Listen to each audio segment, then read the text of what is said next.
वसई विरार शहर महानगरपालिकेची आजची महासभा गाजली ती कुत्र्यांच्या विषयांवर. कुत्र्यांच्या विषयांवर बहुजन विकास आघाडी आणि भारतीय जनता पार्टी दोन्ही जे पक्षाचे लोक आहेत आमने सामने आले होते. एकीकडे कुत्र्यांची गणना शहरामध्ये होत नाही, कुत्र्यांचं निर्बजीकरण प्रॉपरली होत नाही आणि किती शहरामध्ये कुत्र्याचे कुठलीच आकडेवारी प्रशासनाकडे नसल्याचा आरोप जे आहे विरोधी पक्षनेता मनोज पाटील यांनी केले. तर दुसरीकडे सर्वोच्च न्यायालयाच्या आदेशानुसार टप्प्याटप्प्याने कुत्र्यांसाठी प्रयोजन करण्याचं असल्याचं महापौर महोदयांनी सांगितले. याआधी देखील सर्व प्राणी मित्रांची बैठक घेऊन काय उपाययोजना करता येतील. गणनेबाबत जर बोलायचं झालं 2020 साली ही गणना झाल्याचा आरोप जो आहे विरोधी पक्षनेत्यांनी केलेला आहे, परंतु त्यावेळी प्रशासकीय राजवट होती असं महापौरांनी सांगितलेलं आहे. त्यामुळे प्रशासकीय राजवटीत ही जनगणना झाली नाही. त्यामुळे येत्या काळामध्ये टप्प्याटप्प्याने कुत्र्यांच्या विषयांवर जे आहेत की कार्य केले जाईल आणि कुत्र्यांचं निर्बजीकरण असेल किंवा त्यांच्यासाठी निवारा केंद्र असेल ते उभारणार आहे. एकीकडे वसई विरार परिसरामध्ये मोठ्या प्रमाणावर कुत्र्यांचा उपद्रव वाढलेला आहे. 2 दिवसापूर्वी सुप्रीम कोर्टाने एका आदेशामध्ये सांगितलेले जे आहे की असे उपद्रवी कुत्र्यांना मारून टाकण्याची मुभा देखील देण्यात आलेली आहे. परंतु येत्या काळामध्ये हेच कुत्रे जर लोकांच्या जीवावर बेतू लागले तर हा नागरिकांचा प्रश्न ऐरणीवर येणार आहे. त्यामुळे एकंदर वसई विरार परिसरातले लोक हे कुत्र्यांना कमालीचे वैतागलेले आहेत. त्यामुळे प्रशासन येत्या काळामध्ये या कुत्र्यांवर काय उपाययोजना करते ते देखील पाहावं लागेल. या कुत्र्यांच्या विषयावर महापौर अजय पाटील आणि विरोधी पक्षनेते जे आहेत मनोज पाटील यांनी काय माहिती दिली आपण ऐकूया. नाही, मुळात कसं आहे त्याची एक पद्धत आहे. दर 5 वर्षांनी कुत्र्याची गणना शासनामार्फत होते आणि कुत्र्याच्या संदर्भात कसं असतं की कुत्रा आपला विशिष्ट एरिया जो आहे तो सोडून इतर ठिकाणी जात नाही. त्याच्यामध्ये त्यांचा एक अल्फा कुत्रा असतो जो लीडर असतो. त्या लीडरच्या सांगण्याप्रमाणे किंवा लीडर जसं करतो तसं ती कुत्री फॉलो करतात.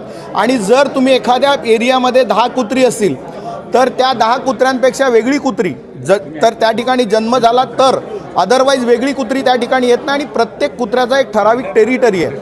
हा जो डेन्सिटी पॉप्युलेशन आहे या ठिकाणी टेरिटरी छोटी आहे, गावांमध्ये टेरिटरी मोठी असते. त्यामुळे कुत्र्याची गणना करणं खूप सोपं आहे. परंतु मागच्या 5 वर्षामध्ये प्रशासनाने काही केलं नाही. आत्ताच्या गणनेमध्ये काही माहिती नाही. त्यामुळे हे जे काही आकडे आहेत सगळे फसवे आकडे आहेत आणि त्यामुळे नीट उपाययोजना होत नाही. घेतलेले आहेत, आयुक्तांनी देखील घेतलेले आहेत का 5 वर्षामध्ये प्रशासकीय राजवटीमध्ये बऱ्याचशा गोष्टी झाल्या नव्हत्या. आम्ही तो पाठपुरावा चालू केलेला आहे. आधी काय झालं आहे त्यापेक्षा आता काय करायला पाहिजे नागरिकांसाठी हा आमचा प्रयत्न आहे. आणि त्याच्यामध्ये जे भटके कुत्रे आहेत त्यांचं नसबंदी कशी करता येईल किंवा जे अग्रेसिव्ह कुत्रे होतात किंवा चावतात वगैरे अशांसाठी नेऊन त्यांना कसं ठेवता येईल, त्यांच्यासाठी कसं केंद्र स्थापन करता येईल ते आहे. त्याच्यानंतर जनावरांचे जे डॉक्टर हवे आहेत इकडे या विभागामध्ये का जे नाही मिळत तर त्यांची अपॉइंटमेंट कशी केली जाईल किंवा जनावरांचा दवाखाना कसा करता येईल असे वेगवेगळे विषय घेतलेले आहेत. कारण सर्व घटकांशी, प्राणीमित्रांशी, श्वानप्रेमींशी आम्ही याबाबत चर्चा केलेली होती. भारतभरातनं माहिती गोळा करून की बाबा काय काय उपाययोजना करायला पाहिजेत त्या पद्धतीने करण्याचा आमचा प्रयत्न चालू आहे. पण सर्वे करण्यासाठी काय एजन्सी नेमावी, कशा प्रकारे सर्वे करावा याबाबत अंदाजित कुत्र्यांची संख्या आता दिलेली आहे.